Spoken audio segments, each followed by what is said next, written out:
What if history had taken a darker turn? What if, in 1941, Hitler had triumphed on the Eastern Front? What if the vast Soviet Union had fallen beneath the weight of the Nazi war machine, Moscow captured, Stalin gone, and Europe completely under German control? It's one of the most chilling what-if questions of modern history. Because the outcome of that single campaign didn't just decide the fate of Russia, it decided the future of the entire world.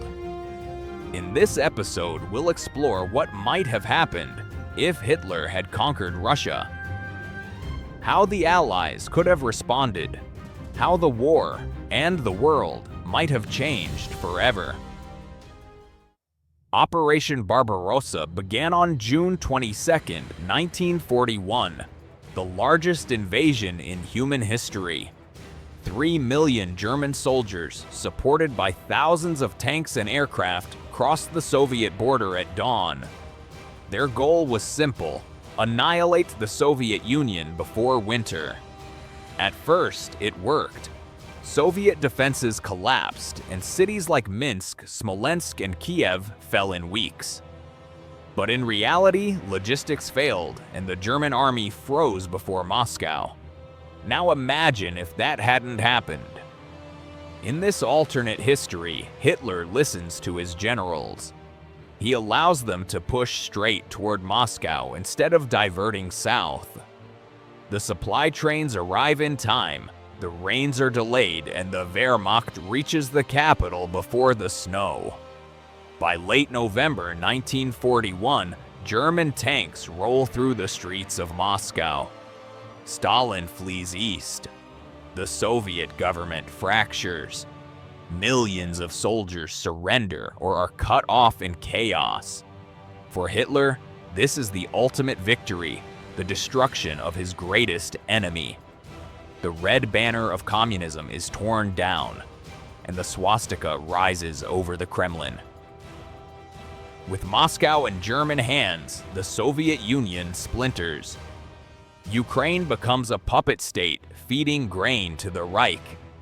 The oil fields of Baku and the Caucasus flow west, fueling tanks, aircraft, and industry. Leningrad falls soon after, and Hitler's armies reach the Ural Mountains. For the first time, the Nazi dream of Lebensraum, living space in the East, becomes real. Millions are displaced, deported, or executed. The Holocaust spreads eastward on a scale never imagined. Europe, from France to Siberia, now lies under one iron rule. Germany controls the continent's coal, steel, wheat, and oil, everything it needs to sustain a global empire. The war in Europe is over, but the fight for the world is only beginning. In London, Churchill receives the devastating news. The Soviet Union has fallen. Britain now stands alone. An island fortress surrounded by Nazi-occupied Europe. Air raid sirens wail nightly as German bombers cross the Channel. Across the Atlantic, Roosevelt faces a nightmare. With Hitler victorious, isolation is no longer an option. If Europe and Asia both fall, the Americas will be next. Meanwhile, in Asia, Japan sees its chance. With the Soviet Far East undefended, Japanese troops push into Siberia. Tokyo and Berlin divide Eurasia in a pact. Hitler controls the West, Japan the East. The old world is gone. A new Axis order rises from its ashes. America faces a chilling map. Two massive empires staring at it across the oceans. Oh, so what do the Allies do now? First, Britain fortifies. Every port, every airfield becomes a fortress. Winston Churchill declares, "We shall never surrender." Not as a slogan, but as Britain's last promise to freedom. Across the Atlantic, Roosevelt accelerates rearmament. Lend-Lease becomes a full-scale war economy. American factories roar to life, producing tanks, bombers, ships, and ammunition at unprecedented speed. By 1942, hundreds of thousands of US troops arrive in Britain. It's no longer about saving Russia, it's about saving the world. In secret laboratories, scientists race to develop the ultimate weapon, one that could stop Germany's industrial might before it consumes the planet. The Manhattan Project begins 2 years earlier in this timeline. While across the Atlantic, German scientists, like Heisenberg and von Braun, pursue atomic research of their own under the Nazi flag. The War of Nations transforms into a war of minds.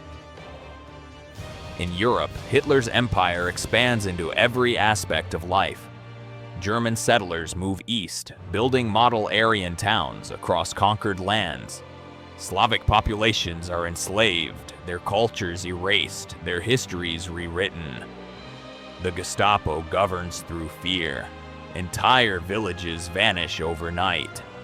In North Africa and the Middle East, Rommel links up with forces from the Caucasus, capturing the Suez Canal and threatening India. Oil tankers sail from Baku to Hamburg, fueling endless tanks and aircraft. Europe becomes one vast military complex, a continent armed to the teeth, preparing for the next and final campaign, the invasion of Britain. But even as the Reich seems unstoppable, cracks begin to form. Partisan movements grow in Poland, Belarus, and Ukraine. Underground networks form in France and Norway. The resistance is alive, waiting for the Allies to return. By 1944, in this alternate world, technology becomes the new battlefield. Germany tests the first long-range rockets, precursors to intercontinental missiles. Jet fighters patrol the skies. Submarines roam the Atlantic undetected. Hitler's scientists experiment with nuclear reactors deep in underground bunkers. But across the ocean, the United States has completed its own terrifying project. The first atomic bomb is ready. The question is, where will it fall? Berlin? Hamburg? Or somewhere far darker? A demonstration to warn an empire? The dawn of the nuclear age arrives not in peace, but in a world already consumed by tyranny. The United States launches Operation Overlord, but this time the beaches are defended by 1 million German soldiers hardened by victory. The invasion costs hundreds of thousands of lives. Cities burn from Normandy to Berlin. The war drags on into the late 1940s, a slow, grinding struggle between democracy and dictatorship. In the end, the Allies might still win, but the world they inherit is scarred beyond recognition. If Hitler had conquered Russia, the Cold War would not have been America versus the Soviet Union, but America versus Nazi Germany. Half the world under one flag, the other half clinging to freedom. No United Nations, no European Union, only an iron curtain drawn across the Atlantic. But history chose another path. The snow outside Moscow, the same snow that froze Hitler's tanks, saved humanity from the darkest possible future. Because sometimes even nature itself takes a side. Thank you for watching.